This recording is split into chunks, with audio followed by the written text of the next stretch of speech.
Bonjour camarades, que propose et revendique la FNIC-CGT sur la reconnaissance de la pénibilité au travail? Bonjour mon camarade. La FNIC propose qu'on ait un accord de reconnaissance de la pénibilité du travail avec deux volets. Le volet prévention pour dire à nos patrons d'arrêter de fabriquer des handicapés, parce que malheureusement les conditions de travail difficiles font que ça se termine très régulièrement en inaptitude physique à tout poste. Et un deuxième volet, le volet de la réparation, permettant ainsi aux salariés de pouvoir partir à la retraite anticipée. Et notre revendication prioritaire, c'est d'avoir un trimestre d'anticipation par année de travail pénible. Avec, dans un premier temps, effectivement, avec les réformes successives qui ont reporté l'âge légal à plus de 64 ans, de revenir à minima avoir une retraite anticipée dès l'âge de 55 ans. Ça, c'est une des premières positions et revendications qu'on peut porter à la fédération, qu'on porte à la fédération. Peux-tu détailler la situation vécue par les travailleurs dans le secteur dans la branche professionnelle du caoutchouc? Bien sûr, étant moi-même salarié du caoutchouc, j'ai aucune difficulté à faire remonter que c'est une des branches industrielles où les conditions de travail sont les plus difficiles. Une branche industrielle où le patronat de ces entreprises reconnaissait la pénibilité du caoutchouc à sa plus haute teneur, c'est-à-dire dans la réparation, jusqu'en 2010. En 2010, c'était Sarkozy qui a fait abroger dans toutes les conventions collectives la possibilité de départ anticipé avant 60 ans.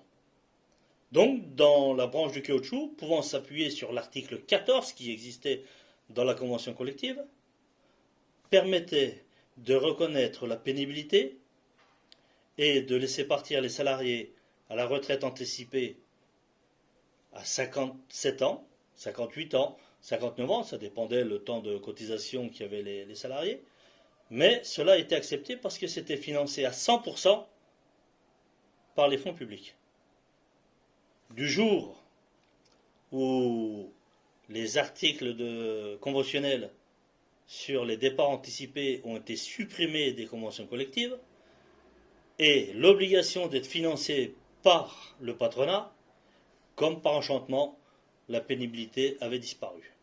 On continuait de travailler dans les mêmes conditions, avec des ports de produits de 30, 35, 40 kilos, avec des conditions de température, des horaires atypiques, des décibels qui explosent.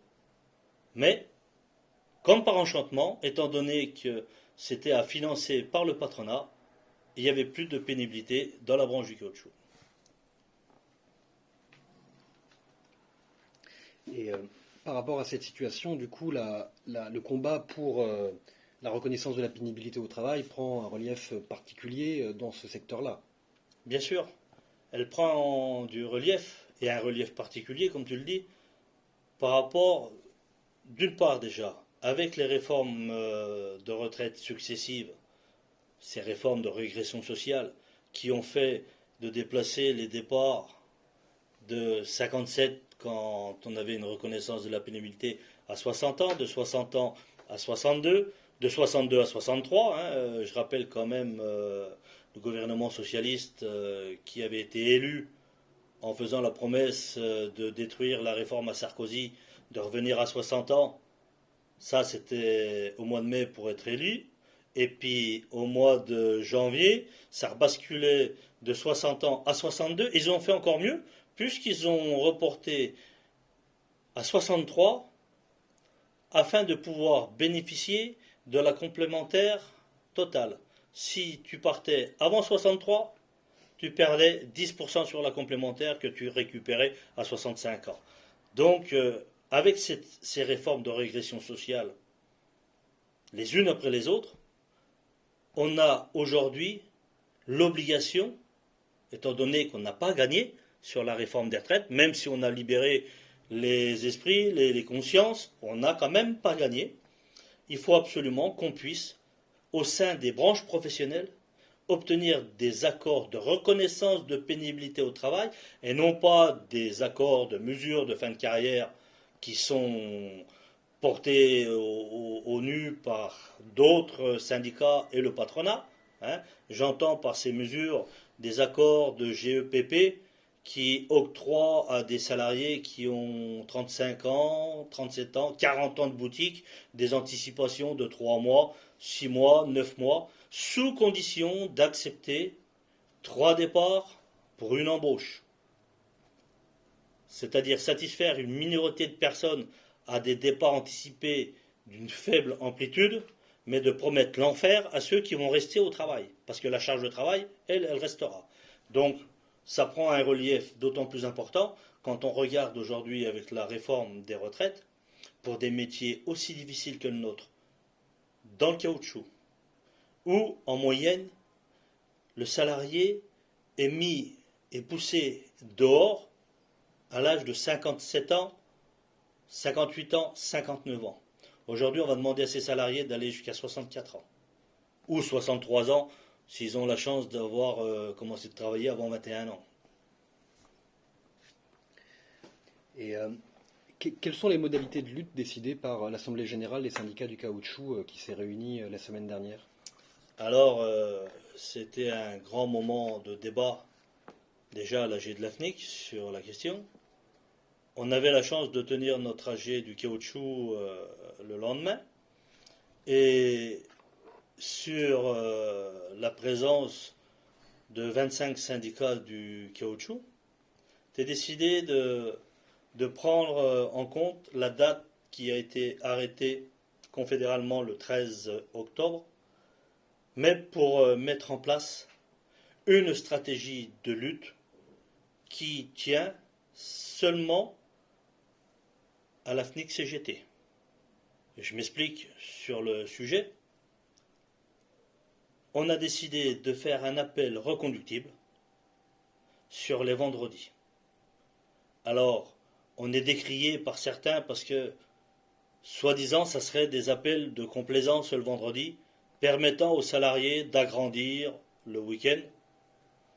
Je voudrais dire quand même sur le sujet que s'il y a complaisance dans la tête de certains, la chose qui prime avant tout, c'est l'arrêt de production, c'est l'arrêt de l'outil de production.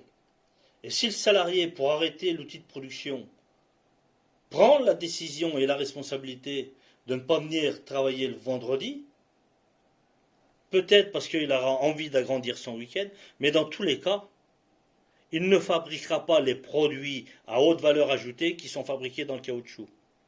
Et cela fait à partir du 13 octobre et relancé tous les vendredis. Mais quand on dit tous les vendredis, ça peut être tous les vendredis, samedi, dimanche, parce que dans la plupart des entreprises de caoutchouc, on a ce qu'on appelle le VSD, c'est-à-dire le travail des équipes de fin de semaine. Donc on va étendre cet appel à ceux qui travaillent aussi du week-end. Mais on va rentrer dans une stratégie de lutte de faire des vendredis les vendredis de la conquête sociale. Et avec une revendication sur la reconnaissance de la pénibilité au travail, mais aussi, bien sûr, sur la revendication de l'augmentation des salaires avec la prise en compte de l'échelle mobile. Cet appel, il n'est du coup pas uniquement limité à la branche du caoutchouc, mais du coup à l'ensemble des branches de la Fédération des industries chimiques. Bien sûr, on a 11 branches, alors avec des degrés de pénibilité différents dans les branches, mais qui nécessitent de toute manière à prendre en compte le recul de l'âge légal de la retraite. Donc effectivement, ça va se déployer dans toutes les branches, d'une part. Mais pas que. Il ne faudrait pas en rester que sur le déploiement de cette reconnaissance de la pénibilité au travail sur les branches de la fédération, que ça parte aussi dans d'autres fédérations. On a eu une réunion paritaire avec le patronat du caoutchouc le 13 septembre, Et à cette date, on a abordé, nous, en point divers, comme quoi il fallait absolument que le patronat du caoutchouc ouvre une négociation sur la reconnaissance de la pénibilité au niveau de la branche professionnelle. Déjà, pour pouvoir répondre à toutes les entreprises, les TPE, PME qui n'ont pas de force organisée dans leurs entreprises, de pouvoir bénéficier d'un accord conventionnel. Et nous avons fait une déclaration sur le fait que l'article 17, qui était écrit dans la réforme des retraites, qui est en place simplement pour apporter une sensibilisation, une formation et un apport aux salariés qui sont reconnus en difficulté ergonomique, c'est-à-dire qui sont soumis aux critères de pénibilité sur les ports de charges lourdes, les vibrations mécaniques, les agents chimiques et dangereux et les postures pénibles. Je rappelle à ce propos que Macron, en 2018, a supprimé le C3P pour imposer le C2P en même temps, en supprimant en même temps 4 critères pénibilité. L'article 17, issu de la réforme des retraites, veut former, sensibiliser les salariés aux 4 critères pénibilité qui ont été supprimés du compte-point. Pour te dire, camarade, la foutaise de l'article 17. L'article 17, c'est simplement négocier l'ouverture du robinet des fonds publics à hauteur d'1 milliard sur 5 ans, distribué à toutes les entreprises qui auraient ouvert cette négociation. Nous, on ne demande pas l'ouverture de la négociation sur l'article 17. On n'a pas besoin d'être sensibilisé ou formé ou avoir de la prévention sur ces critères de pénibilité qui nous ont supprimés du compte-point. Nous, on sait pertinemment que Macron, en supprimant ces 4 critères, il a supprimé toute notion de reconnaissance de pénibilité au travail dans toutes les industries. Il y a seul un critère qui n'a pas bougé et qui reste à peu près égal dans toutes les industries, c'est les horaires atypiques de travail, les horaires postés, le travail de nuit. Mais port de charge lourde, vibration mécanique, agents chimiques et dangereux et posture pénible, enlever d'un compte-point pénibilité la posture pénible, il fallait quand même oser. Mais comme disait Audiard, les cons, c'est à ça qu'on les reconnaît.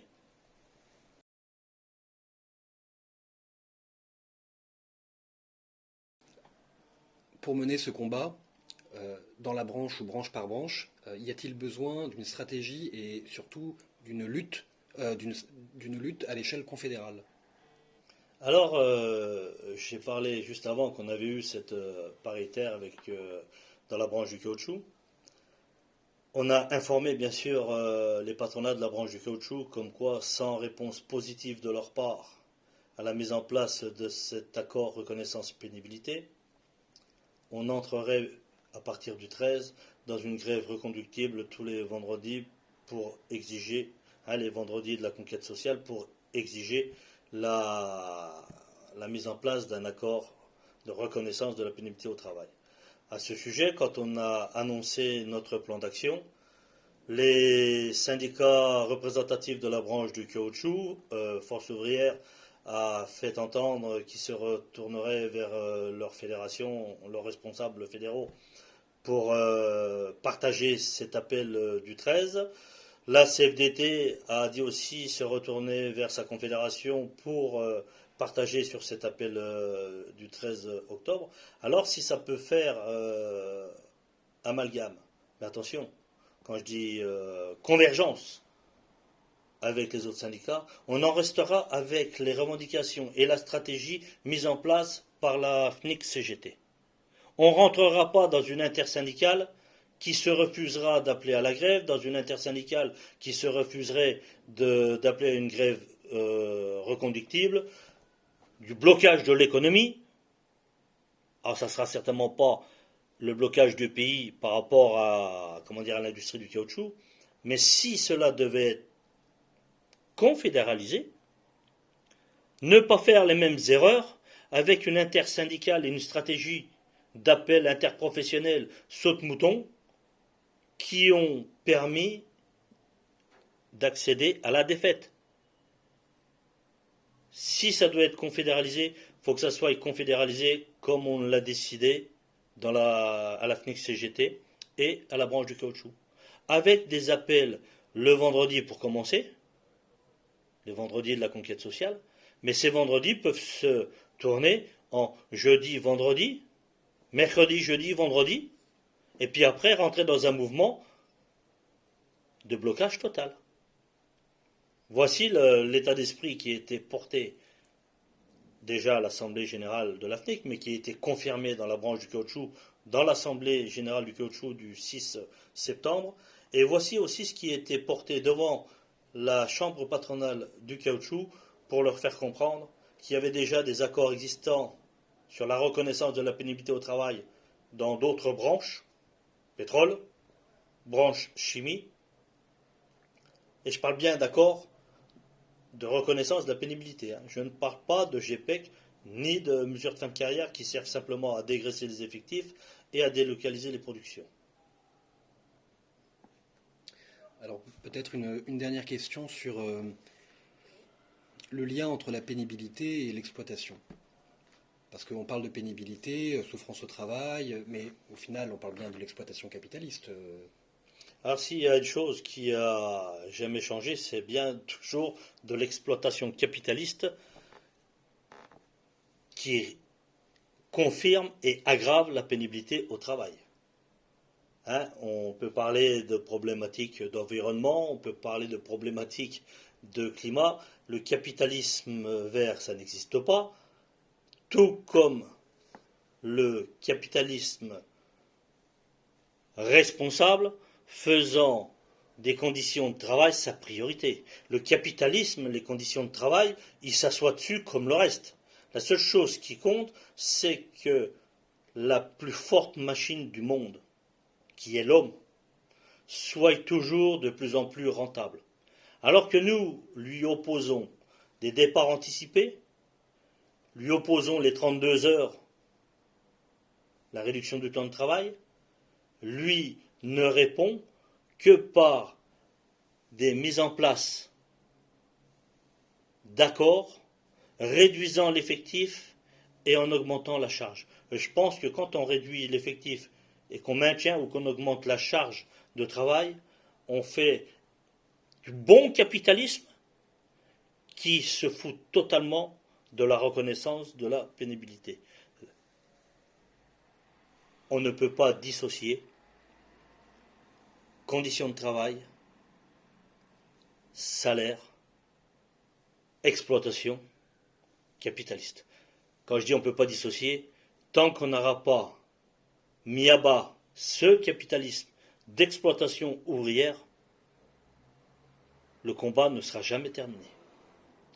Voilà ce que je peux dire sur cette question d'exploitation.